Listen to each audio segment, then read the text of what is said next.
முடிச்சு ஆபாத சூடம் அனுபூயம் ஹரிம் சயானாம் மத்தியே கவரேது ஹிதிர் முதிந்திராந்திராத்மா அத்திரிஸ்துரதாம் நயனயனோர் விஷயாந்தரஹானாம் யோ நிஸ்கய மணவை முனிவாகனம் தம் காட்டவே கண்டபாத கமலம் நல்லாடை உந்தி தேட்டரும் உதரபந்தம் திருமார்பு கண்டம் செவ்வாய் பாட்டமில் கண்கள் மேனி முனியேறி தனி புகுந்து பாட்டினால் கண்டு வாழும் பாணர்தாள் பரவினோமே. நாம் இப்போ தொடர்ந்து பார்த்து கொண்டு வருவது திருப்பாணாழ்வார் அருளி செய்த அமலநாதி பிரான் என்கிற திவ்ய பிரபந்தத்தினுடைய பாசுரங்களுக்கு ஆச்சாரியர்கள் நமக்கு ஆக்கி அளித்த விளக்க உரையினை நாம் தொடர்ந்து பார்த்து கொண்டு வருகிறோம். கடந்த நாட்களில் 8 பாசுரங்கள் வரை நாம் பார்த்திருக்கிறோம். அந்த 8 பாசுரங்கள் மூலமாக பகவானுடைய திருவடியிலே தொடங்கி அதற்கடுத்தாற் போல அவனுடைய திருப்பீதாம்பரம், கொப்புள், உதரபந்தம், திருமார்பு, கண்டம், செவ்வாய் என்கிறபடியே பகவானுடைய ஒவ்வொரு அவயவங்களை தனித்தனியாக ஆழ்வார் அனுபவித்து கொண்டே வருகிறார். இந்த பாட்டிலே என்ன ஏற்படுகிறது என்று பார்க்கிற போது, ஒரு ஊரே அழியக்கூடிய அளவிலே ஒரு பெரிய சண்டை நடந்தால் எப்படி இருக்குமோ அதை போல இந்த பகவானுடைய அனைத்து விதமான அவயவங்களுடைய அழகுகளும் ஒன்று சேர்ந்து திருமேனியின் மூலமாக ஒன்று சேர்ந்து கொண்டு வந்து பகவான் இந்த ஆழ்வானுடைய நெஞ்சினை அழிக்க பார்க்கிறதாம். அப்படிப்பட்ட நிலையைத்தான் இந்த பாசுரத்திலே நமக்கு சொல்லியிருக்கிறார். ஏன் அப்படி? கடந்த பாசுரத்திலே கண்கள் என்னை பேதமை செய்தனவே என்று பகவானுடைய நீண்ட பெரியவாய கண்கள் என்னை பைத்தியம் கொள்ள செய்தது என்று சொன்னார்கள். ஏன் அப்படி ஏற்பட்டது என்று பார்க்கிற போது, உலகத்திலே யாரும் தப்ப முடியாத ஒரு பானம் இருக்கிறது என்றால் அது ராமனுடைய பானம். ராமனுடைய பானத்துக்கு இலக்கானவர்கள் அதில் வீழ்ந்தே ஆக வேண்டும் என்கிற ஒரு நியதி உண்டு. இங்கே ஆழ்வார் பகவானுடைய கண்களுடைய அழகிலே ஈடுபட்ட போது பகவானுடைய கண்கள் ராமபானம் போல ஆழ்வாரை தைத்து அதிலே மயங்கி கிடக்கிறாராம் திருப்பாணாழ்வார். அதைத்தான் சொல்றார், கடைக்கன் என்னும் சிறைக்கோளால் நெஞ்சு ஊடுருவ வேவுண்டு நிலையும் தளர்ந்து நைவேனை. அந்த அழகானது நெஞ்சிலே ஊடுருவி வேல் தைத்தது போல நான் இங்கே தளர்ந்து கிடக்கிறேன் என்று அவர் சொல்லியிருக்கிறார். அதனால் நம்ம 2 விஷயத்தை பார்க்குறோம். எதிரிகள் பகவானுடைய அம்புக்கு இலக்காகிறார்கள், நாம் பகவானுடைய அன்புக்கு இலக்காகிறோம். இங்கே ஆழ்வார் பகவானுடைய அன்புக்கு இலக்காகி இங்கே தளர்ந்து கிடக்கிறார் என்கிற நிலையை தெரியப்படுத்தி, இவருடைய நிலையை பார்க்கும்போது பகவானுக்கு இவரிடம் ஒரு சிறிய விளையாட்டு விளையாடி பார்த்தால் என்னங்கிற ஒரு எண்ணம் தோணுது. ஏன்னா இதுவரைக்கும் ஆழ்வார் தனித்தனியாகத்தான் பகவானுடைய அவயவங்களுடைய அழகுகளை செவித்து கொண்டே வருகிறார். ஒரு திரைப்படத்தில் சொன்ன மாதிரி, உங்களுக்கு லாட்டரிச்சீட்டில் 500 ரூபா விழுந்திருக்குன்னா சரிம்போம், 2000 ரூபா விழுந்திருக்குன்னா பரவாயில்லம்போம். திடீர்னு கூப்பிட்டு உனக்கு 1 லட்சம் விழுந்துட்டுன்னு சொன்னால் என்ன ஆகும்? மயக்கம் போட்டு கீழே விழுகிற மாதிரி நம்ம ஒரு விளையாட்டு விளையாடி பார்க்கலாமே என்று பகவான் என்ன நினைக்கிறார்? தம்முடைய ஒட்டுமொத்த அவயவ அழகுகள், ஆபரண அழகுகள் எல்லாம் ஒன்று சேர்த்து தன் திருமேனி மூலமாக ஒன்று சேர்த்து அதை ஆழ்வாருக்கு காட்டினால் என்ன என்று யோசிக்கிறார். அப்போ சொல்கிறார், தனிப்பூ சுடுவாரை போல. இப்போ பகவானுக்கு இல்லை பெண்களோ மலர்கள் அணிகிற போது சாதாரணமாக ஒரு பூவை மட்டும் தலையில் வச்சுக்கிட்டு வரவங்களையும் பார்க்குறோம். அது அவங்களுக்கு பிடித்ததாக இருக்கலாம். சிலர் என்ன செய்வாங்கன்னா, எல்லா விதமான மலர்களோடு சேர்த்து கட்டிய பூக்களையும் தலையில் சுடுவார்கள். இங்கே ஆழ்வார் முதலிலே எந்த நிலையில் இருக்கிறார்னா, இந்த தனிப்பூ சுடுவாரை போல தனித்தனியாக பார்த்துக்கிட்டே வர்றார். இவர் அதைத்தான் அனுபவித்திருக்கிறார். இவருக்கு நாம் எதை காட்ட வேண்டும் என்று முடிவு செய்கிறார்னா, கலம்பகன் மாலை, இந்த நம்ம கதம்பம்னு சொல்கிறார், அந்த கலம்பகன் மாலை என்று பல மலர்களை கொண்டு தொடுக்கப்பட்ட ஒரு மாலையை போல நம்முடைய அவயவங்கள், ஆபரணங்கள் அனைத்தையும் சேர்ந்த அழகை நம் திருமேனியோடு காட்ட வேண்டும், அதை இவருக்கு நாம் அனுபவிக்க செய்ய வேண்டும் என்று நினைக்கிறார். இங்கே வந்து ஏன் நினைக்கிறார் அப்படின்னு கேட்கிற போது, மற்ற ஆழ்வார்களெல்லாம் 30 பாசுரம், 50 பாசுரம், 100 பாசுரம், 1000 பாசுரம் என்று அதிக பாசுரங்களை பாடி பகவானை அனுபவிக்கக்கூடியவர்கள். அவர்களுக்கு ஏதாவது ஒரு இடத்துல நம்ம காட்டிக்கலாம். இவர் 10 பாசுரம் தான் பாடுறாரு, அதே பெரிய விஷயம். இவருடைய ஞானத்திற்கு அதுவே பெரிய விஷயம் என்பதனால இனி அடுத்த 10வது பாசுரத்தில் நிறைவு செய்ய போகிறார்.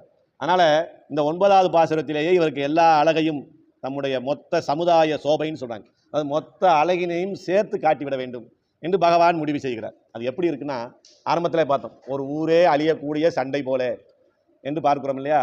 ஒரு ராஜா எதிரி நாட்டு மீது படையெடுத்து போகிறான் என்றால் அதை அணி அணியாக போவார்கள். ஒவ்வொரு படைப்பிரிவாக எப்படி போகுமோ அத்தனை படையையும் ஒன்று சேர்த்து அந்த நாட்டின் மேலே தாக்குதல் நடத்துவார். அதை போல இங்கே பெருமாள் என்ன செய்கிறார்னா அத்தனை அழகையும் ஒன்று சேர்த்து அதை அனுபவிக்க செய்ய போகிறார்.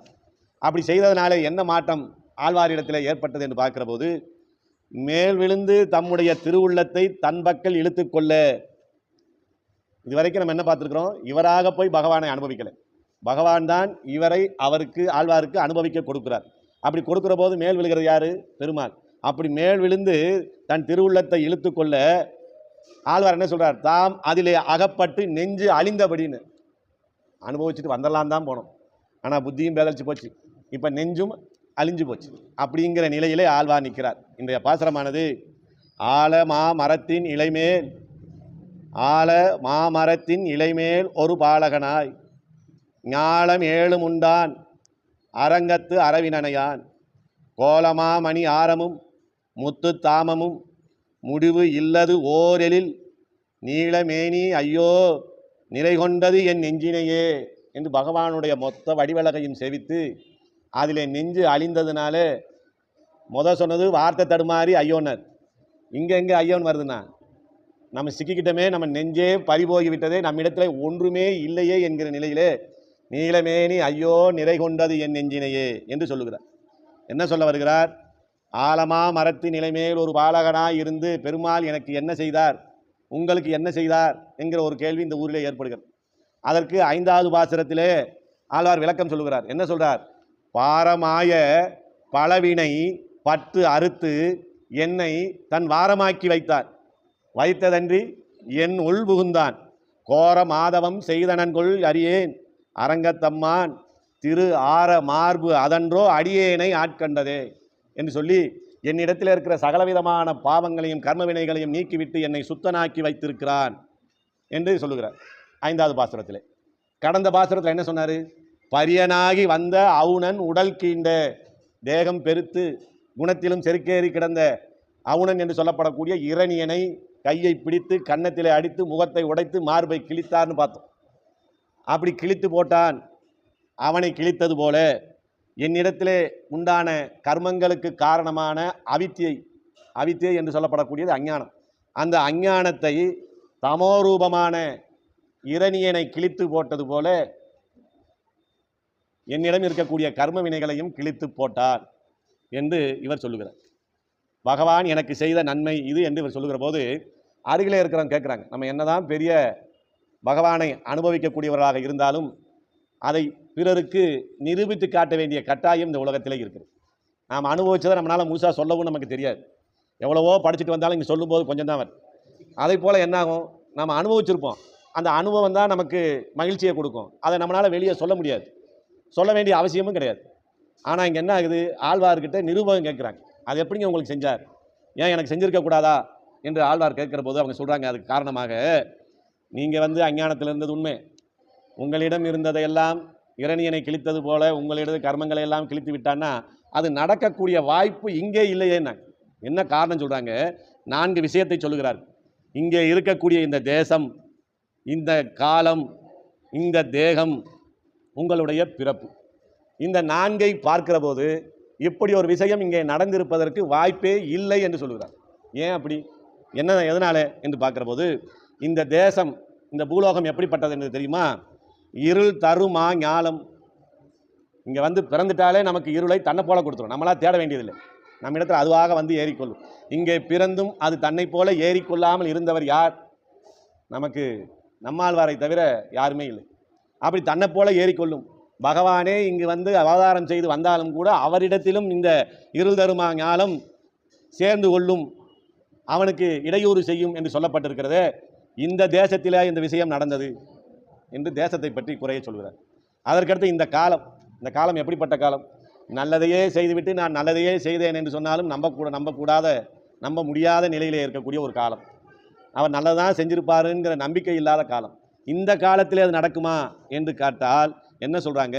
இந்த காலம் என்ன செய்யும்னா நம்மை அறிவை கலங்க செய்து விபரீத அனுஷ்டானத்திலே கொண்டு போய் நம்மளை தள்ளும். இங்கே வரலான்னு வந்துக்கிட்டே இருப்போம், வேற எங்கேயாவது நம்மளை வண்டி திருப்பிக்கிட்டு. அப்படி அறிவை கலங்க செய்யக்கூடிய காலமாக இது இருக்கிறது. அப்போ இந்த நாடும் சரியில்லை. நாடுனா உலகத்தை சொல்கிறோம், இந்த நாடு இல்லை, மொத்தமாக இருக்கிற தேசமும் சரியில்லை, இப்போது இருக்கிற இந்த காலமும் சரியில்லை.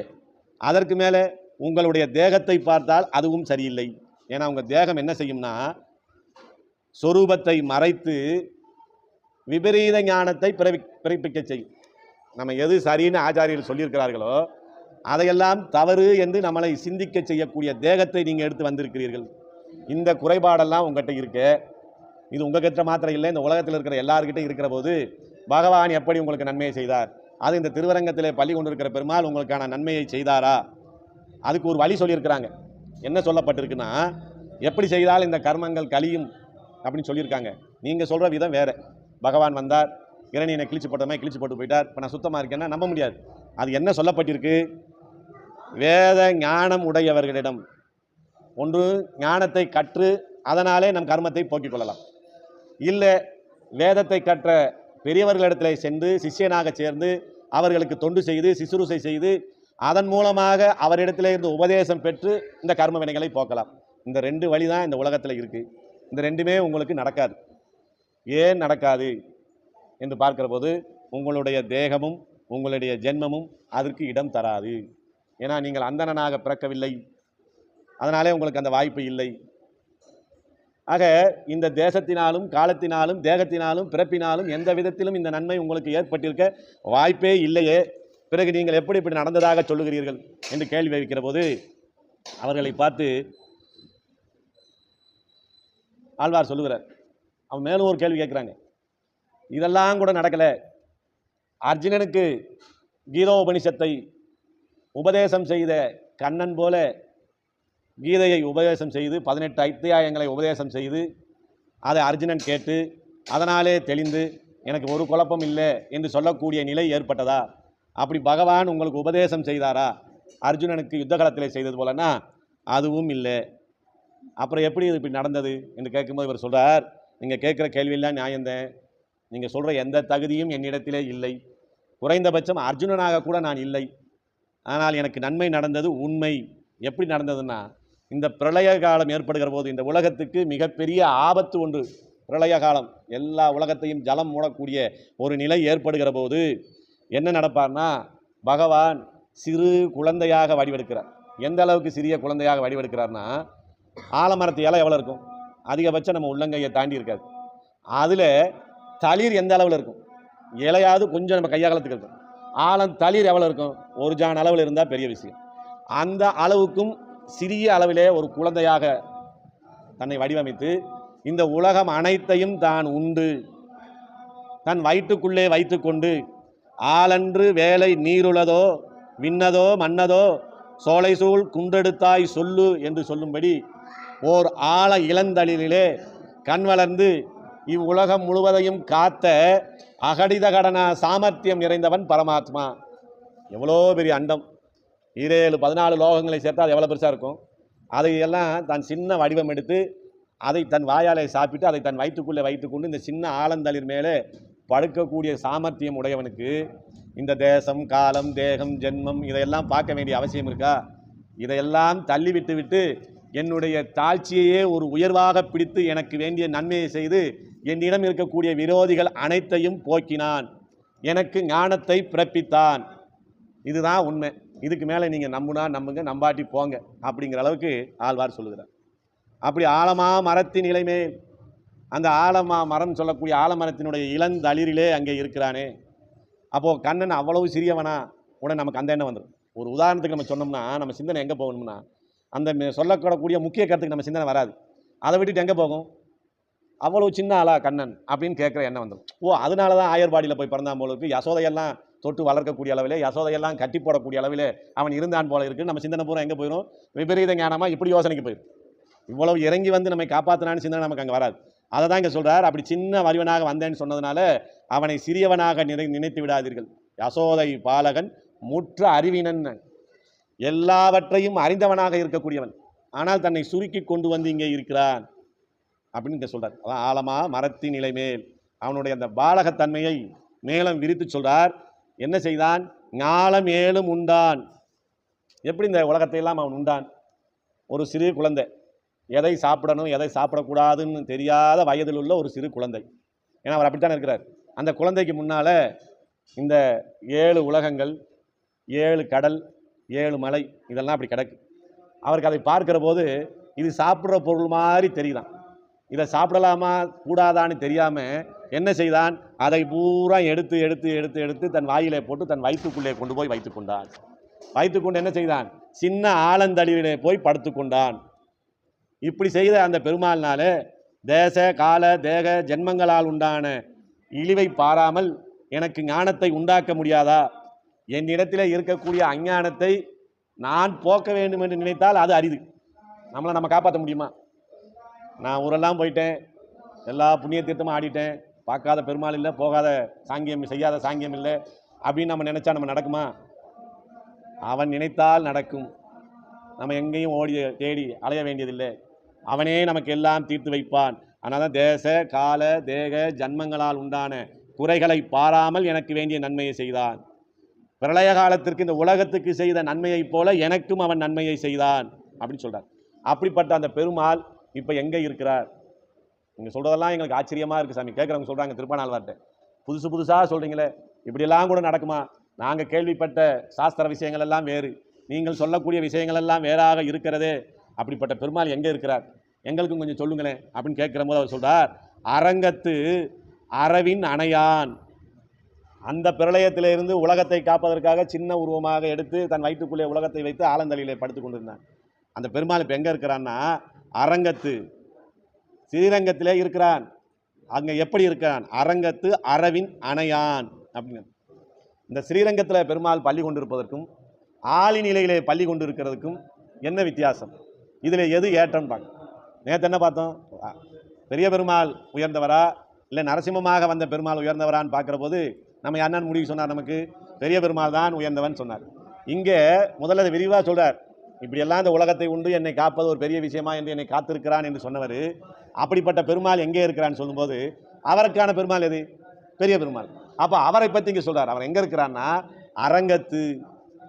அரங்கத்தில் என்ன செய்து கொண்டு இருக்கிறார்? அங்கே ஆளிலையில் படுத்திருக்கான்னு சொன்னீங்க, இங்கே என்ன செய்கிறான்? அரவின் அணையான். அரவிலே ஆதிசேஷன் மேலே சயனித்து கொண்டு இருக்கிறான். அப்போ அங்கே இருந்ததுக்கு இங்கே இருந்ததுக்கு என்ன சாமி வித்தியாசம்? கேட்கும்போது சொல்கிறார், அந்த பிரளய காலத்திலே இந்த உலகத்தை எல்லாம் விழுங்கி விட்டு அந்த ஆலய இலையிலே படுத்திருக்கிற போது, சிறு குழந்தையாக படுத்திருக்கிற போது அங்கே சிறப்பு. இங்கே அரங்கத்திலே அனந்த சயனன் மேலே பள்ளி கொண்டிருப்பது இங்கே சிறப்பு. ஆனால் அங்கேக்கு இங்கேக்கு என்ன ஒரு வித்தியாசம் இருக்கிறது என்று பார்க்கிற போது,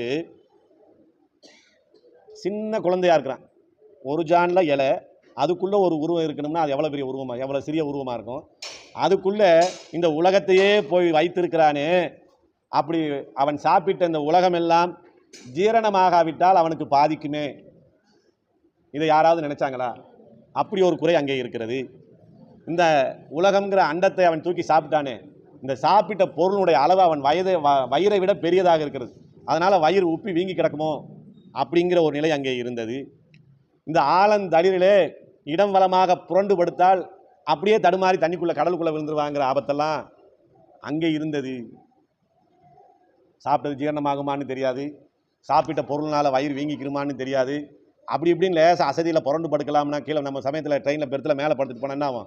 வீட்டில் படுக்கமா உருண்டு படுக்கிறோம்னு பொத்துன்னு கீழே விழுக வேண்டும். அதை போல் அவன் அப்படின்னு தவறுனா அந்த தண்ணிக்குள்ளே போயிடுவானே அப்படிங்கிற ஆபத்தெல்லாம் அங்கே இருக்கான்னா அதெல்லாம் இங்கே கிடையாதுங்க. அந்த பெருமாளை விட எங்கள் பெரிய பெருமாளுக்கு ஏற்றம் ஜாஸ்தி. எதனால்? என்ன, அவன் இருக்கிற நகரமோ பெரிய நகரம், அரங்கம் 7 மதில்களாலே சூழப்பட்ட நகரமாக பெரிய நகரமாக இருக்கிறது. அந்த பெரிய நகரிலே பெரிய கோயில் கட்டப்பட்டிருக்கிறது. பெரிய வாகனமாக கதவாகனன் இருக்கிறார். அங்கே பெரிய அளவிலே அனந்த சயனன் நீண்டு படுக்கையை விரித்திருக்கிறார். அதில் ஒரு ஜானுக்குள்ளே இருக்கிற உருவம் மாதிரி இல்லாமல் பச்சைமா மலை போல் மேனி என்று பெரிய மலை போல தன் உருவத்தை வளர்த்து கொண்டு இங்கே படுத்து கிடக்கிறார். அப்படிப்பட்ட பெருமாள், அந்த அளவிலே இருந்த பெருமாள் ஸ்ரீரங்கத்திலே வந்து இந்த அளவிலே படுத்து கிடக்கிறார். இதற்கு மேலே அங்கே ஒரு குறையுண்டான். ஆலந்தளியில் படுத்திருக்கிற போது இந்த உலகத்தை எல்லாம் காக்க வேண்டும் என்று அவன் உலகத்தை தூக்கி வயிற்றுக்குள்ளே வைத்திருக்கிறான். அவனுக்கு ஒரு ஆபத்துனா காப்பாற்ற யாராவது இருந்தாங்களா அப்படிங்கிற ஒரு குறை அங்கே இருந்தது. ஆனால் அந்த குறையும் இந்த ஸ்ரீரங்கத்திலே இல்லை. ஏன் அது இல்லை?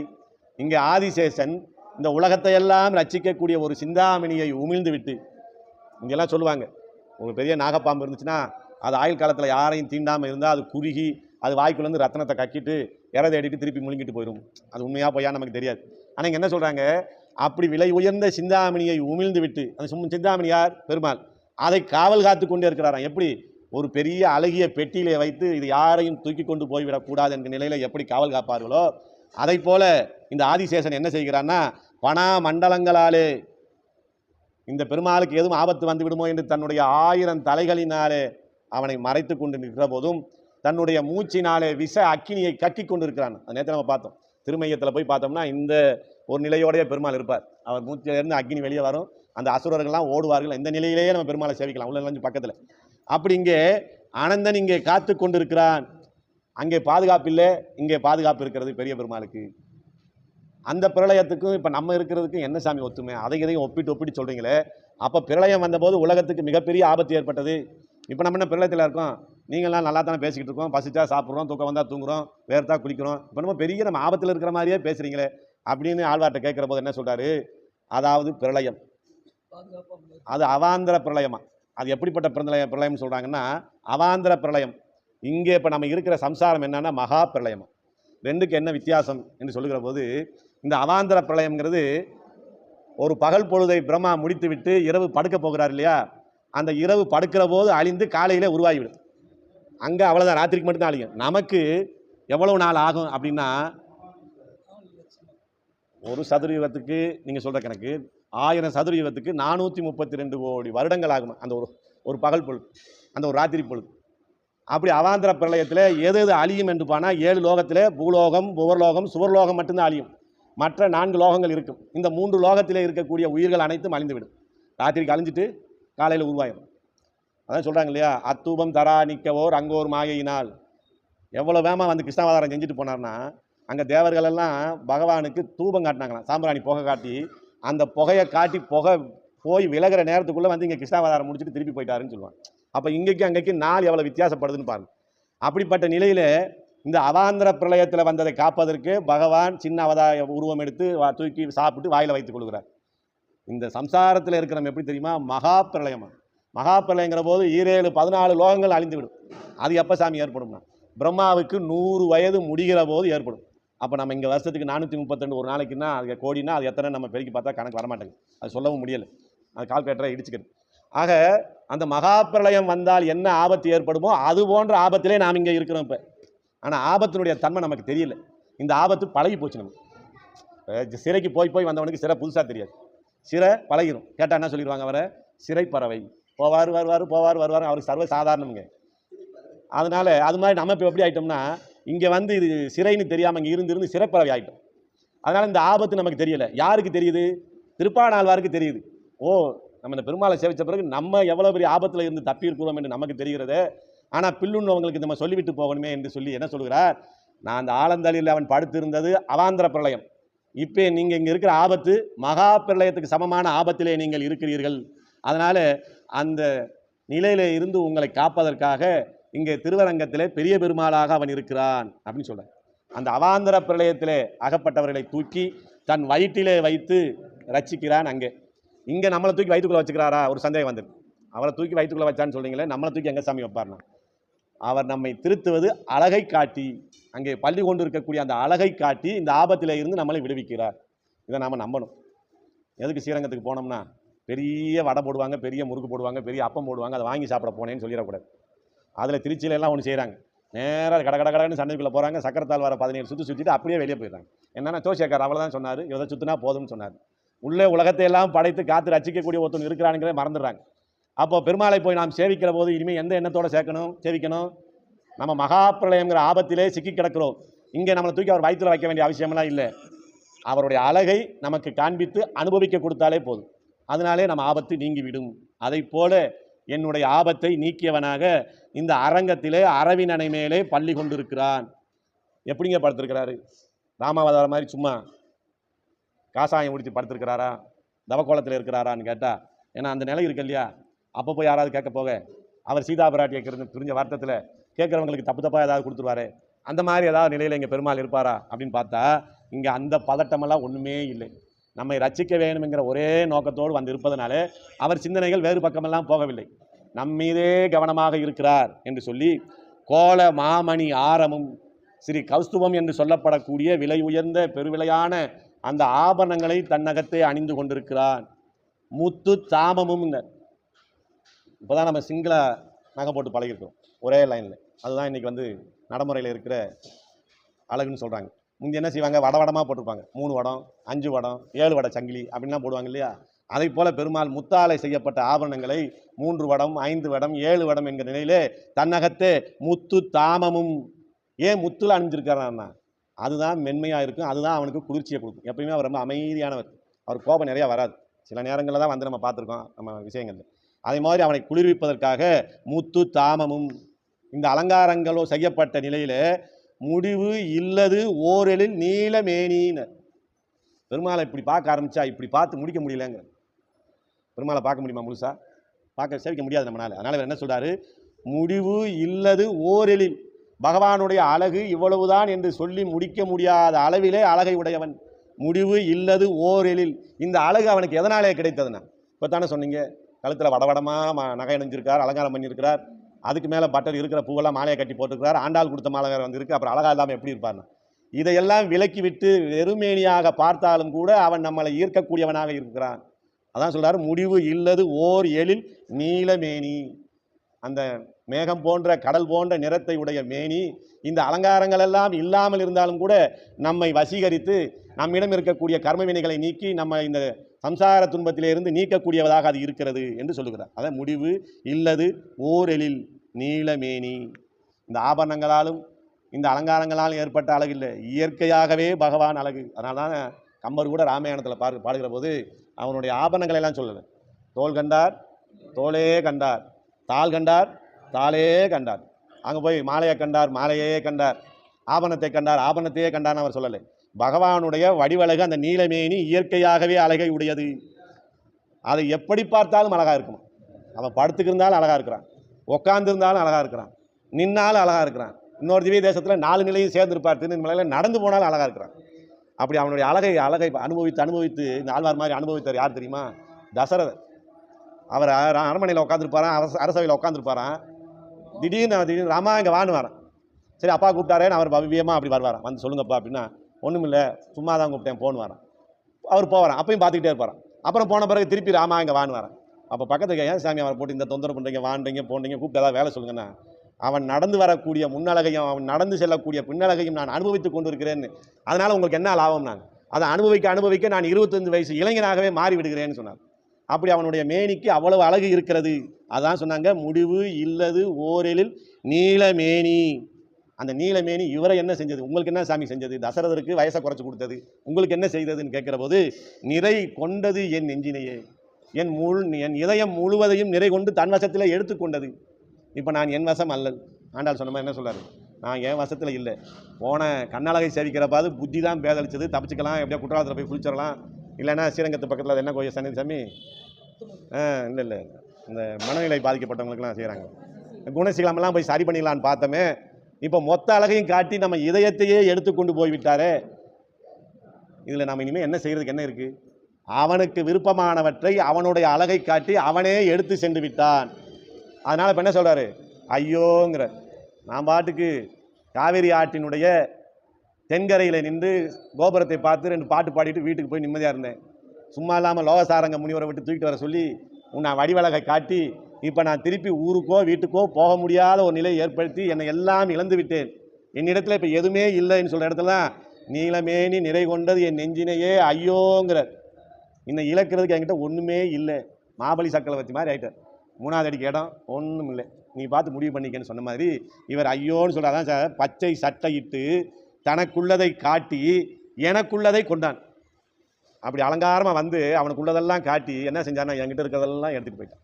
என்கிட்ட ஒன்றுமே இல்லை, நான் எல்லாவற்றையும் அனுபவிக்க வேணுமென்று இருக்க எனக்கு அனுபவத்துக்கான சாதனமான என் நெஞ்சினை தன் பக்கலில் இழுத்துக்கொள்வதோன்னு. இதயம் போன பிறகு நம்ம எதை வச்சு அனுபவிக்க போகிறோம்? ஏற்கனவே புத்தி மாறி போச்சு, இப்போ இதயமும் போச்சு. இப்போ நான் எப்படி அனுபவிக்கிறது? இன்னும் அனுபவிக்கிறதுக்கே வேலை இல்லை.